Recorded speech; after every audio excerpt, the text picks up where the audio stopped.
चलिए, तो आज का हमारा टॉपिक है पास्ट परफेक्ट टेंस। और यह संभवतः तीसरा या चौथा इसका पार्ट है। तो इसके पहले वाले भागों में भी आपको अच्छी जानकारी दी गई। ये चौथा पार्ट होगा, क्योंकि पहला पार्ट था पूरे पास्ट परफेक्ट को कवर किया गया था, अफर्मेटिव, नेगेटिव, इंडिकेटिव के रूप में पूरी जानकारी दी गई। दूसरे पार्ट में मच अर्लियर, ऑलरेडी और बिफोर का प्रयोग सिखाया गया। अभी ये सब के सब जितने भी सेंटेंस बताए गए रहे सब के सब सिंपल रहे। फिर उसके बाद से अगला वीडियो जो थर्ड वाला आया, उस वाले वीडियो में हमने आपको बताया था बिफोर का सही तरीके से प्रयोग। जैसे डॉक्टर के आने से पहले मरीज मर चुका था, बच्चों के विद्यालय पहुंचने से पहले चपरासी घंटी बजा चुका था। तो ये पहले वाले जो सेंटेंस हैं जो दो भागों को जोड़े हुए हैं, तो ऐसे जो वाक्य आएंगे उनको बनाने का जो तरीका था, तो तीसरे वीडियो में मैं ये रहा। अब ये चौथा वीडियो है। अब इसमें मैं बता रहा हूँ आफ्टर का यूज़। इतने भागों में क्यों बांट के बताया, आपका कंसेप्ट क्लियर हो सके। आप कहें कि इतना बड़ा, तो वही उठा करके देखिए, अन्य सभी लोगों ने इसको बताया है, बेसिक जानकारी दी है। अगर स्पीकिंग में ही अगर जाते हैं तो क्या इसको जाने बिना स्पीकिंग आपको आएगी? इसको तो ट्रांसलेट करना पड़ेगा, इसको भी तो बोलना पड़ेगा। और आप कितना रट के बोल सकते हैं? जब तक रूल नहीं जानेंगे, जब तक समझेंगे नहीं, आपको मेथड नहीं मालूम होगा, you can not speak at any rate well. बेहतर तरीके से आप किसी कीमत में नहीं बोल सकते हैं। To know good English, to know deeply English, at first you will have to know the rule of grammar and how to translate the sentences into English. Without knowing this, if you try to speak, you will hesitate. If you don't hesitate, you will make so many mistakes. यदि नहीं हिचकिचाते हैं तो गलती तो करेंगे। अब क्या हम हिचकिचाते ही नहीं हैं? अरे गलती ही बोलेंगे तो हिचकिचाएंगे कहाँ? आपको मालूम है, आपको कह दिया गया है कि जो आए वही बोलो, धड़ल्ले से बोलो, सामने वाले को मूर्ख समझो, धड़ल्ले से बोलो। यही तो आपको सिखाया गया। मैं कहता हूँ कि नहीं, यदि आप सीख गए तो फिर से किसी और को ऐसा सलाह मत दीजिए। और स्टेप बाय स्टेप बचपने में मैं तो ये जानता हूँ, मेरे स्कूल के जो बच्चे होते हैं, मेरे क्लास के जो बच्चे होते हैं, मुश्किल से हाई स्कूल पास करते, कि उन्हें जो बेहतर कैटेगरी के बच्चे होते, उन्हें कहीं स्पीकिंग की, कहीं कोचिंग की ज़रूरत नहीं पड़ती। मेरे ही क्लास के बच्चे कोचिंग नहीं करते, आराम से वो बच्चे स्पीक करने लगते, उन्हें स्पीकिंग आ जाती। इस साल तो अभी लॉकडाउन के पहले मैं कोशिश किया, सोचा था कि जो लॉकडाउन के वाले समय में मैं वो अलग से इंग्लिश का क्लास चलाऊँगा, जिसमें न्यूज़पेपर रीडिंग में सिखाऊँगा। तो लेकिन लॉकडाउन आ गया। तो चलिए, मैं आपका समय नहीं खा रहा हूँ, आपके जहन को कुछ दुरुस्त करने की कोशिश कर रहा हूँ। अब कहेंगे आपका जहन तो दुरुस्त है, तो आप दुरुस्त रहिए भाई, ठीक ना। तब ऐसे वीडियो को देखने की कोई ज़रूरत नहीं है। लेकिन याद रखना मेरे प्यारे, ठीक ना, ये इतने समय की जो मेहनत है, इस मेहनत का आप दुरुपयोग न करें। आप लम्हे भर में 38 साल जो मेहनत है, उस मेहनत को आप इसमें पा रहे हैं। आप मैंने कितना मेहनत करेंगे तब जाकर के इन चीज़ों को पाएंगे। क्या आपको 13 कॉन्टोस पढ़ाया गया रहा? अभी मैं 13 परफेक्ट भी पढ़ाऊंगा। अभी परफेक्ट समाप्त होने दीजिए, फ्यूचर परफेक्ट समाप्त होने दीजिए। मैं बात कर रहा हूँ, बात सही है, लेकिन जिन बातों को मैं बता रहा हूँ, क्या वो बातें आपके उपयोग के लायक हैं कि नहीं है? तो जितनी भी बातें आपके उपयोग के लायक हैं और मैं बताऊँ या कोई भी बताए, वो पढ़ाई ही है। पढ़ने का क्या सिर्फ मतलब लिखते जाएं, आप मिटाते जाएं, लिखते जाएं, मिटाते जाएं, आप नोट करते जाएं, डायरी बनाते जाएं, मेंटेन करते जाएं, इसी को पढ़ना कहते हैं? नहीं। बढ़ते हैं आगे। चलिए, आप खुद होशियार हैं। यदि मेरा वीडियो अच्छा लगता हो तो प्लीज़ लाइक कर दिया करें, जिससे कि मेरा मनोबल बढ़े और मैं आपके लिए नए नए वीडियोस देता रहूं, ठीक ना। और मेहनत कर कर करके मैं और आगे आपके लिए कुछ खास चीज़ें लाऊं और कोशिश करूंगा कि मैं अच्छी अच्छी चीज़ें अभी लाऊंगा। अद्भुत वाली चीज़ें तमाम है अभी मेरे पास। जिन भी चैप्टरों में जाएंगे, किन किन चैप्टरों को मुझे आया कि मुझे पूरा चैप्टर लिख देना चाहिए कि मेरा सिलेबस क्या होगा, मैं कहाँ से सफ़र शुरू किया और कहाँ तक लेकर करके जाऊँगा, मुझे अच्छा ना लगा, है ना। आप जिन भी चैप्टरों को पढ़ेंगे उसमें कुछ न कुछ नवीनताएं मिलेंगी, याद रखिएगा। अगर पास्ट परफेक्ट पढ़ें, पास्ट परफेक्ट में देखिएगा, किताबों को उठाइएगा, ठीक ना, किसी का यूट्यूब उठाइएगा, देखिएगा कि हाँ किस तरह से आपको मिलेगा, चाहे कोई भी हो। मैं हर क्लास में कुछ नया देने की कोशिश करूँगा। आपका ज़्यादा समय मैंने लिया, आपको अगर यदि बुरा लगा हो तो मैं इसके लिए क्षमा चाहूँगा, लेकिन आपके ही फायदे की सारी बातें बताई गई, आपको समझना होगा। इन बातों को समझे भी ना, जैसे हम सिर्फ खाना खाते हैं, सिर्फ खाना खाते हैं, खाना खा रहे हैं, खाना खा रहे हैं, पानी पी नहीं रहे। डाइजेशन किससे होगा? पानी से तो होगा। सेम ऐसे ही ये जो सारी बातें बताई जा रही हैं ये डाइजेस्टिव है। ये तो आपकी पढ़ाई को सबल बनाएंगी, आपकी पढ़ाई को का महत्व आपको समझ में आएगा। चलिए बढ़ते आगे। बाद वाला सवाल हमको पढ़ना है। मेरे चले जाने के बाद वे लोग गए, तो हम लोग पढ़े थे जब भी दो भाग वाले सेंटेंसेस होंगे तो उसमें जो काम पहले होगा उसको पास्ट परफेक्ट में, जो काम बाद में होगा उसको पास्ट इंडेफिनिट में। क्यों? जब पास्ट परफेक्ट हमारा हेडिंग है तो इसमें पास्ट इंडेफिनिट कौन कह दिया? चलिए जरा इसको भी सिद्ध करके देखा जाए। आइए, मेरे चले जाने के बाद, मेरे चले जाने के बाद वे लोग आए, मेरे चले जाने के बाद वे लोग आए, ये काम हो गया था, फिर ये काम हुआ। तो किसी निश्चित समय के पहले जब कोई काम हो जाएगा तो उसको कहेंगे कि वो पास्ट परफेक्ट होगा, पास्ट परफेक्ट होगा। क्लियर हुआ? तो पास्ट परफेक्ट में बनेगा तो हैड प्लस क्रिया का थर्ड फॉर्म लगेगा, हैड प्लस वी थर्ड, अर्थात पास्ट पार्टिसिपल लगेगा। आगे, वे लोग गए, ये बीते हुए समय की एक घटना है, बीते हुए समय में कोई एक काम सिर्फ हुआ है, इसके वजह से इसको पास्ट टेंस में बनाएंगे। यही काम अगर किसी निश्चित समय से पहले हो गया होता तो इसको भी पास्ट परफेक्ट में बनाते।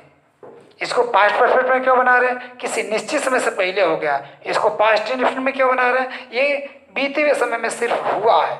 तो जब भी बीते हुए समय की घटना का वर्णन करना होगा तो हम पास्ट इंडेफिनिट का यूज करते हैं। चलिए लिखें, पास्ट इंडेफिनिट।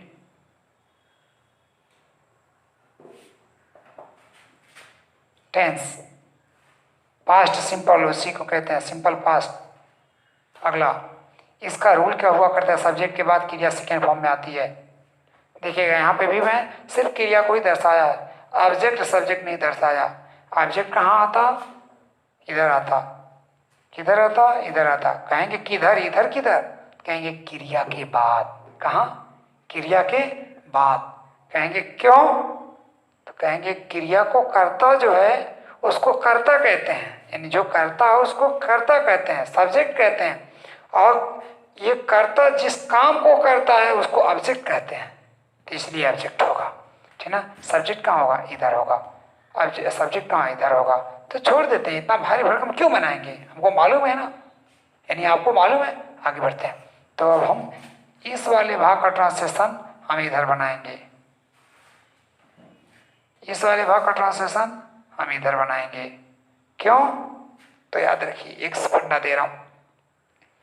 पहले वाले में भी, पहले वाले जो बाद में आया करता था उसको पहले बनाते थे, बाद वाले में भी यही काम हो रहा है, लास्ट से ही बनाना शुरू करेंगे। लेकिन याद रखिएगा, हम पास्ट परफेक्ट टेंस पढ़ रहे हैं तो पास्ट परफेक्ट और ट्रांसलेशन बाद वाले में बाद में बनेगा और पहले वाले में पहले बनता था। याद आया? देखिए, बाद वाला है तो बाद में बनेगा, पहले वाला था यहाँ पहले जब आया करता था तो इस भाग का ट्रांसलेशन पहले बनाते थे, लेकिन पास्ट परफेक्ट में। तो दोनों में बाद वाला हो चाहे पहले वाला हो, दोनों में बनाना इधर ही से शुरू करेंगे। लेकिन बाद वाले में पास्ट परफेक्ट और ट्रांसलेशन बाद में, इधर ही से जब बनेगा तो इसको पास्ट इंडेफिनिट में, तो इधर आएगा वे लोग गए, जाना मीन्स गो, गो का second form went, they went, they went वे लोग गए। आफ्टर, आफ्टर मेरे चले जाने के बाद, माई गॉन नहीं, माई सब्जेक्ट है वो, आई होगा, आई इसके साथ लगेगा हैड गॉन, आई हैड। क्यों ऐसे हो गया, कहाँ से आ गया, सब्जेक्ट इंग्लिश तो बननी ही बननी है। वे लोग गए, वे लोग इंग्लिश बना दे, उसके बाद से जाने की इंग्लिश बनेगा वेंट, फिर बना क्या, अब यहीं से बैक होएंगे, इतना भाग बन गया। अब कंजंक्शन की इंग्लिश बनाएंगे, कंजंक्शन ये है, ठीक है, आफ्टर, और उसके बाद से फिर से हाथ से बनाना शुरू करेंगे। तो इसमें जाने का काम कौन किया, मेरे यानी मैं शब्द, ठीक है, तो आई हो जाएगा, आई हैड गॉन, ठीक है। They went after I had gone, मेरे चले जाने के बाद वे लोग, मेरे सो जाने के बाद वे लोग आए, मेरे सो जाने के बाद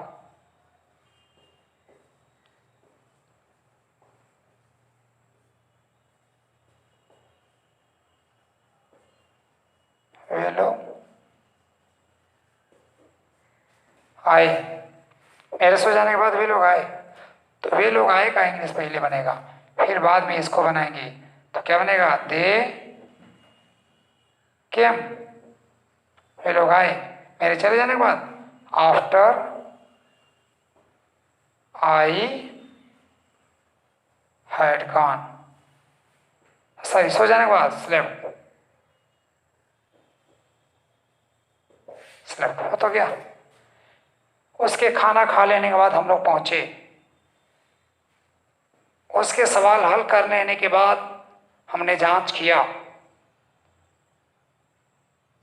पैसा दे देने के बाद मैंने उससे कलम ली, तो ऐसे सेंटेंस बन जाएंगे। आफ्टर वाला सेंटेंस उठाइएगा किसी किताब से उठा करके, या आप भी जहन की इतनी कमजोर थोड़ा ना, ऐसे सेंटेंस उठाइए जिसमें जिसे के और भी दे देते हैं। चलिए, मेरे लिख लेने के बाद वो लिखा, मेरे पूछ लेने के बाद वो आया, मेरे खाना खा लेने के बाद वे लोग आए, उसको मार देने के बाद वे लोग पहुंचे। तो ऐसे करके जो भी सेंटेंस आ जाएंगे, मेरे विद्यालय पहुंचने के बाद चपरासी घंटी बजाया, मरीज के मर जाने के बाद से डॉक्टर आया, तो ऐसे सेंटेंस आएंगे। तो पहले वाले को पास्ट परफेक्ट में, बाद वाले को पास्ट इंडिफिनिट में, लेकिन बनाना किधर से शुरू करेंगे, अंतिम भाग से, ठीक है, याद रहेगा। बाद और पहले वाले के भी जो भी ट्रांसलेशन होंगे बनेंगे किधर से, बाद वाले से, अंतिम वाले से शुरू होंगे, यानी अंतिम वाला पहले में पहले बनेगा। आगे बढ़ते हैं, ये रहे आपके अफर्मेटिव सेंटेंस। इसका नेगेटिव क्या होगा, चलिए नेगेटिव देख लेते हैं। मेरे चले जाने के बाद वे लोग गए, मेरे चले जाने के बाद वे लोग नहीं गए, आप इनकार कर रहे हैं इस बात को, मेरे चले जाने के बाद वे लोग नहीं गए, तो इसका होगा वे लोग नहीं गए, नहीं इसमें आ रहा है, तो नहीं का इंग्लिश इसी में बनेगा। तो इसका जब नेगेटिव बनाया करते हैं तो आप क्रिया का सेकेंड फॉर्म नहीं लगेगा, यानी डिड प्लस क्रिया का फर्स्ट फॉर्म लगेगा, ठीक है। नहीं का इंग्लिश कहाँ बनेगा, मेन वर्ब के पहले और हेल्पिंग वर्ब के बाद, तो क्या बन जाएगा तब, दे डिड नॉट, डिडंट लिखेंगे तो एक में लिखना पड़ेगा, दे डिड नॉट गो, अब लिखना पड़ेगा they did not go after I had gone. मेरे सो जाने के बाद वे लोग नहीं आए, दे डिड नॉट कम, क्या बनेगा, दे, चलिए डिडंट कर दे रहे हैं, डिडंट, देख रहे हैं, दे डिडंट कम, अब केम नहीं होगा, फर्स्ट फॉर्म लगेगा, after I had gone, I had slept, ठीक है। तो ऐसे सेंटेंस जो आएंगे उनको भी आप ट्रांसलेट कर लीजिएगा, नहीं वाले। अब हम बताते हैं आपको इंट्रोगेटिव वाले, यानी first type interrogative, yes no answer type interrogative. जैसे, क्या मेरे चले जाने के बाद वे लोग आए, सॉरी, क्या मेरे चले जाने के बाद वे लोग गए, तो इसमें भी आपको समझना क्या है,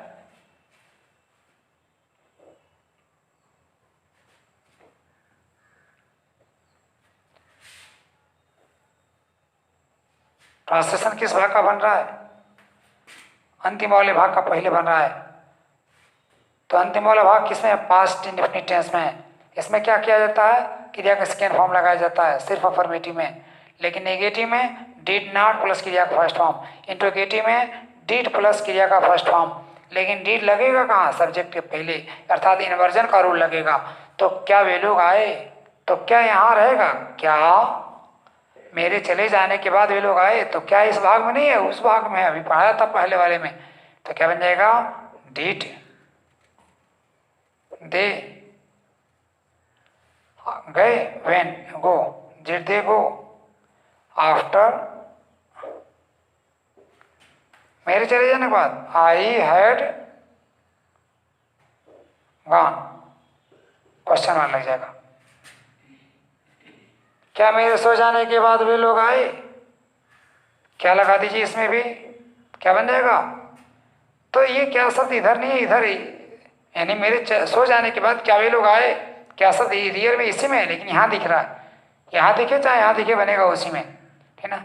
तो वे लोग आए, वे लोग आए बनेगा दे के साथ लगेगा, सॉरी ये इसमें डिड लगेगा, तो डिड को लिखेंगे पहले, डिड दे कम, क्या वे लोग आए? आफ्टर, मेरे सो जाने के बाद, आई हैड स्लेप्ट। कोई दिक्कत? क्वेश्चन में लगाएंगे, ठीक है। डेट दे हिंदी में भी लग जाएगा, लेकिन हिंदी में छोड़िए, बाद में बनाएगा, इसमें भी तो लगना चाहिए, तब लगेगा ही, ठीक है। तो इंडिकेटिव सेंटेंस आएंगे तो इसी तरह से बन जाएंगे। कोई दिक्कत? क्या उसके आ जाने के बाद वह खाना पकाई? क्या उसके सो जाने के बाद आप लोग खाना खाए? क्या मेरे चले जाने के बाद आप लोग काम पूरा किए? क्या डॉक्टर के आ जाने के बाद रोगी खाना खाया? क्या उसके विद्यालय पहुंचने के बाद उससे किसी ने सवाल किया? आस्क क्वेश्चन होगा, कोई दिक्कत नहीं है। इंट्रोगेटिव का रूल लगा लीजिएगा, अर्थात जब इंट्रोगेटिव बनेगा तो डिड प्लस क्रिया का अब फर्स्ट फॉर्म लेगा, सेकेंड फॉर्म नहीं लगेगा। अब सेकेंड टाइप इंट्रोगेटिव चलिए बताते हैं। चलिए अब यहां मिटा रहे हैं।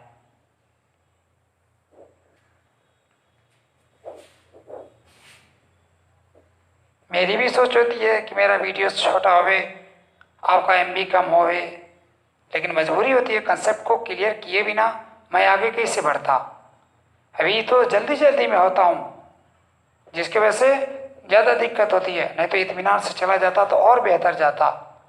आगे बढ़ते हैं।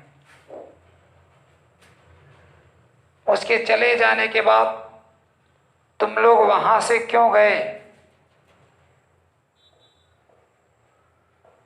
उसके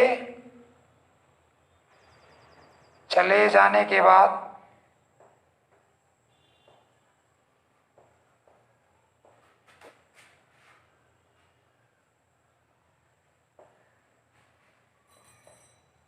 तुम लोग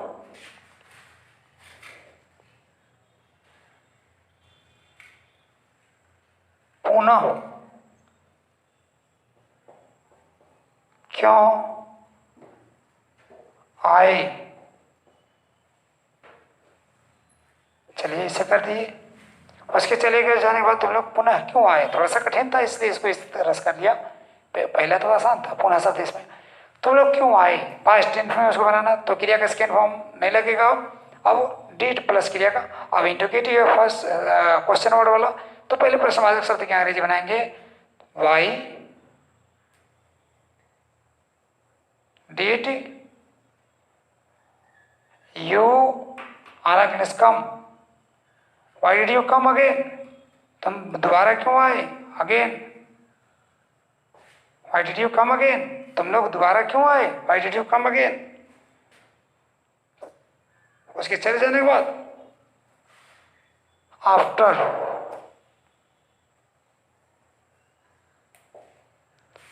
ही चाहे सी। अब जेंडर मालूम करना पड़ेगा, लेकिन किसी एक जेंडर को तो समझ के लिखना ही पड़ेगा। चलिए सी लिख देते हैं। She had gone, had gone away या गॉन, क्वेश्चन मार्क। हो गया। अगला क्या इसमें देखा आपने, प्रश्नवाचक शब्द की इंग्लिश आपको पहले बनानी है, जिसमें क्रिया का सेकेंड फॉर्म लगाया जा रहा था। अब क्रिया का फर्स्ट फॉर्म क्यों लगने लगा, क्योंकि अफर्मेटिव में लगाया जाता है नेगेटिव में डिड प्लस क्रिया का फर्स्ट फॉर्म। अगर इंट्रोगेटिव हो जाया करता है तो सब्जेक्ट से पहले सहायक क्रिया आ जाया करती है। देखिए सहायक क्रिया यहाँ पे आई है सब्जेक्ट से पहले, जो इसके बाद आती, ठीक है। और प्रश्नवाचक शब्द बाद आया करता है तो सबसे पहले उस प्रश्नवाचक शब्द की अंग्रेजी बनाई जाती है। चलिए, मेरे चले जाने के बाद तुम लोग कहाँ गए या कहाँ गए थे। मेरे चले जाने के बाद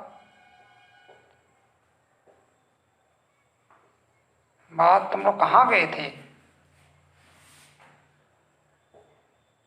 तुम लोग क्यों झगड़ा किए कर दे रहे हैं। कहाँ गए थे, वेयर डिड यू गो हो जाएगा। क्यों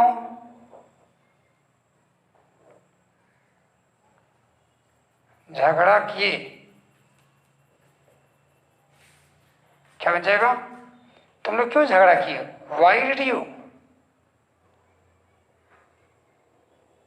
वाई डिड यू क्वेरल,